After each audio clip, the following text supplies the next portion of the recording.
Hello दोस्तों, मैं हूं दिव्यांशी। स्वागत है आप सभी का मैटनी शो में। मैटनी शो में हमारे आज के सेगमेंट का नाम है स्पॉटलाइट, जहां हम आज बात करेंगे अगले एक महीने में आने वाली फिल्मों और वेब सीरीज की। अगस्त के लाइनअप में ऐसी कुछ फिल्में और सीरीज हैं जिनका इंतजार लंबे समय से हो रहा था। क्योंकि अब थिएटर्स भी खुलने लगे हैं, इसलिए कुछ फिल्में सीधे बड़ी स्क्रीन पर आने वाली हैं। कौन सी हैं ये फिल्में और वेब सीरीज, आइए जानते हैं। आपके लिए ये लिस्ट बनाई है हमारे साथी यमन ने। The courier. इस फिल्म को लिस्ट पर रखने की सबसे बड़ी वजह है Benedict Cumberbatch, Sherlock, doctor strange और द इमिटेशन गेम वाले बेनेडिक्ट कम्बरबैच। इतने पर भी अगर कन्विंस नहीं हुए तो एक और पॉइंट बता देते हैं। फिल्म है एक बायोपिक, वो भी एक स्पाई थ्रिलर। कहानी खुलती है 1960 के लंदन में। एक रेगुलर बिजनेसमैन नॉर्मल सी लाइफ जी रहा है, लेकिन जल्द ही उसकी पूरी दुनिया बदल जाती है जब उसे ब्रिटेन की सीक्रेट इंटेलिजेंस सर्विस MI6 और अमेरिका की CIA के एजेंट्स अप्रोच करते हैं। वो उस बिजनेसमैन को रूस भेजना चाहते हैं अपना जासूस बनाकर, ताकि एक न्यूक्लियर वॉर को रोका जा सके। इतने बड़े मिशन के लिए उसे क्यों सेलेक्ट किया गया? इसका जवाब है कि कोई उस पर शक नहीं करेगा। रूस जाने के बाद उसके साथ क्या कुछ होता है, फिल्म यही बताती है। फिल्म में बेनेडिक्ट ने ही बिजनेसमैन का रोल निभाया है। 2014 में आई बेनेडिक्ट की फिल्म द इमिटेशन गेम भी एक बायोपिक ही थी, जहां उनके काम के हिस्से सिर्फ तारीफें आईं। The suicide squad. 5 अगस्त 2016 को एक सुपर हीरो फिल्म रिलीज हुई थी। नाम था सुसाइड स्क्वाड। फिल्म को अच्छे रिव्यूज नहीं मिले, बॉक्स ऑफिस पर भी घाटे का सौदा साबित हुई। इसलिए वार्नर ब्रदर्स स्टूडियो ने फैसला लिया कि वो फिल्म का सीक्वल नहीं बनाएंगे, बल्कि फिल्म को फिर से रीबूट करेंगे नए डायरेक्टर के साथ। 2018 में खबर आई कि डिज्नी ने कंट्रोवर्शियल ट्वीट्स के चलते गार्डियंस ऑफ द गैलेक्सी के डायरेक्टर जेम्स गन को निकाल दिया है। वार्नर ब्रदर्स ने झट से मौका लपक लिया और जेम्स को सुसाइड स्क्वाड के रीबूट वर्जन के लिए साइन कर लिया। जेम्स ने फिल्म की स्क्रिप्ट लिखी और डायरेक्ट भी किया। अब जेम्स वाली द सुसाइड स्क्वाड बनकर तैयार है और 5 अगस्त को थिएटर्स पर रिलीज की जाएगी। क्रिटिक्स ने द सुसाइड स्क्वाड को देख लिया है। हर तरफ से फिल्म को तगड़ा रिस्पॉन्स मिल रहा है। हर क्रिटिक अपने रिव्यू में फिल्म को ओरिजिनल वाली से कई गुना बेहतर ही बता रहा है। ऑडियंस को ये फिल्म कितनी पसंद आएगी, इसका पता चलेगा 5 अगस्त को। डायल 100। 20 जुलाई को एक हिंदी फिल्म का ट्रेलर आया। नाम था डायल 100। नाम सुनकर अल्फ्रेड हिचकॉक की डायल M फॉर मर्डर याद आई, लेकिन दोनों फिल्मों का कोई नाता नहीं, सिवाय इसके कि ये दोनों थ्रिलर फिल्में हैं। डायल 100 के ट्रेलर की शुरुआत होती है निखिल सूद से, जिसका रोल निभाया है मनोज बाजपेयी ने।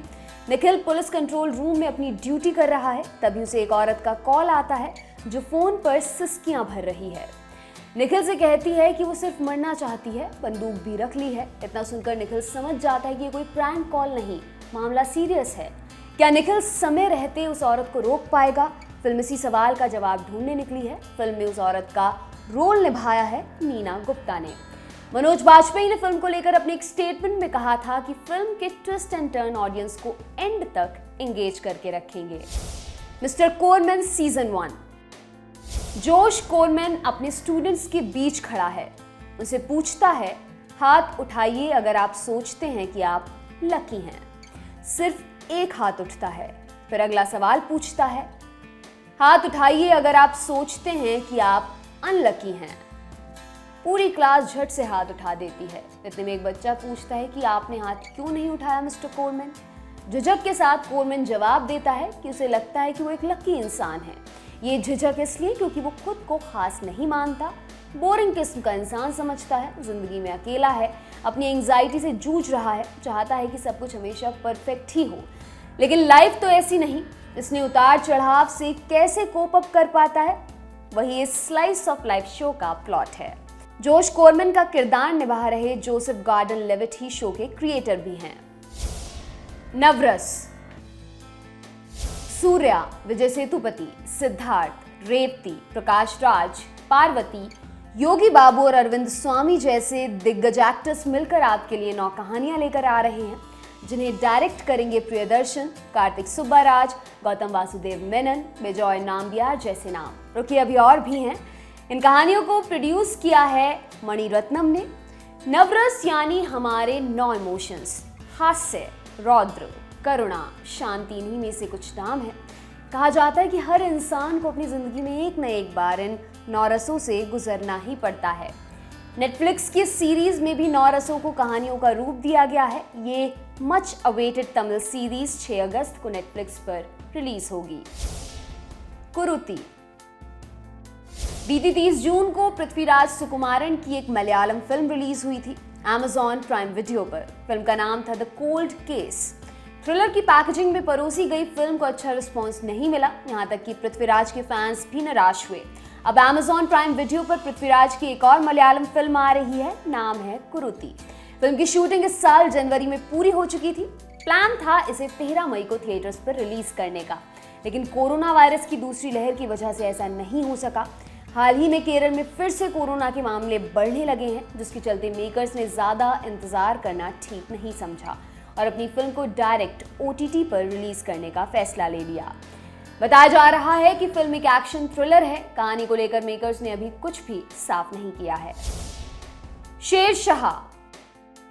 कैप्टन विक्रम बत्रा के अतुलनीय जीवन को पर्दे पर उतारने का जिम्मा डायरेक्टर विष्णु वर्धन ने उठाया है। ये विष्णु की पहली हिंदी फिल्म है।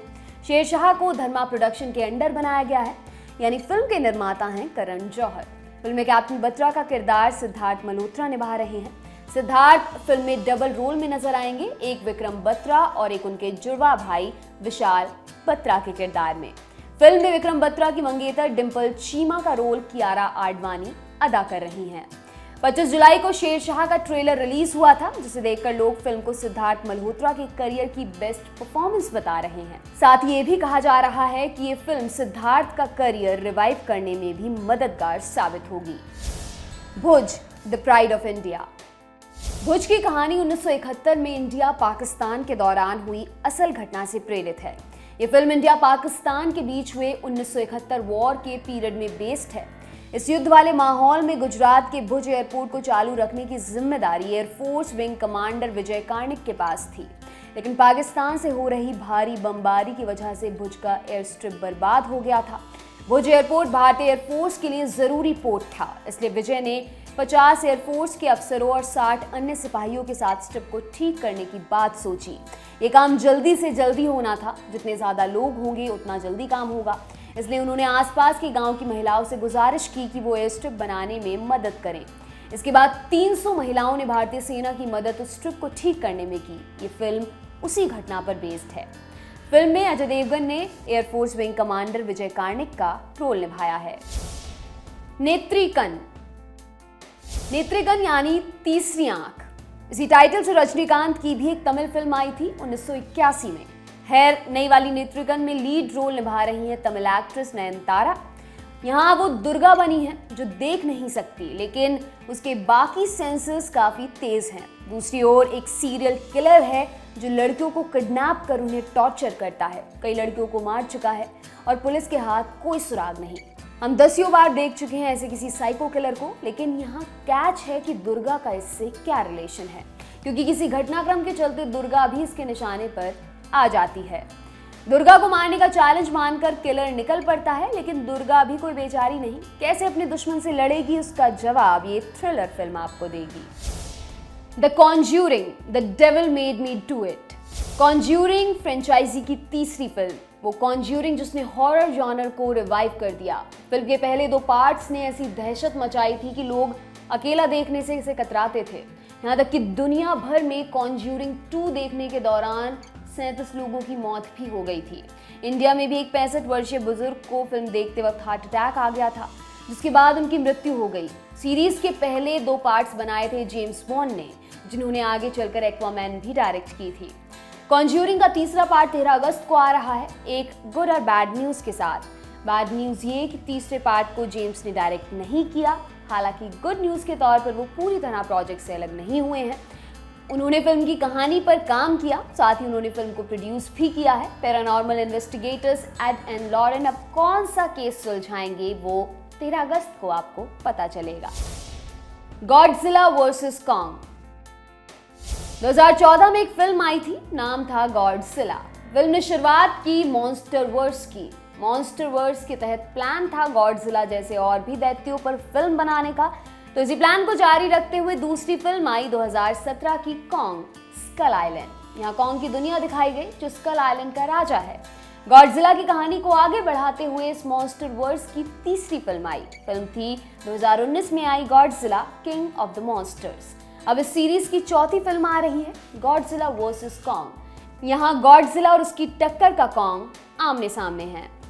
फिल्म इसी साल थिएटर्स पर रिलीज हुई थी, लेकिन कोरोना महामारी के चलते ज्यादा दिन थिएटर्स पर नहीं टिक पाई। इसलिए जो लोग फिल्म को बड़े पर्दे पर नहीं देख पाए, उनके पास अब मौका है फिल्म को अपने घर बैठे देखने का। फिल्म में भरपूर एक्शन है, एक पल के लिए भी आपको बोर नहीं करेगी। ये वैसी फिल्म है जहां आप लॉजिक नहीं ढूंढते, बस मजा उठाते हैं, वैसी है ये फिल्म। सी सीजन 2।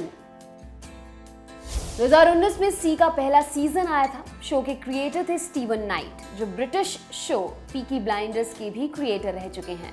सी की कहानी फ्यूचर में सेट थी, ऐसा फ्यूचर जहां एक वायरस की वजह से इंसान अपने देखने की शक्ति खो चुके हैं, जिसने उन्हें अपने समय से पीछे धकेल दिया है। शो के लीड रोल में थे गेम ऑफ थ्रोन्स और एक्वामैन वाले जेसन मोमोआ। अब शो का दूसरा सीजन आ रहा है। जेसन के अलावा डेव बॉटिस्टा भी सेकंड सीजन में नजर आएंगे। ये हैं अगस्त में आने वाली कमाल की 12 फिल्में और वेब सीरीज। आज के मैटिनी शो में इतना ही। मुलाकात होगी आपसे अगले एपिसोड में। तब तक के लिए शुक्रिया।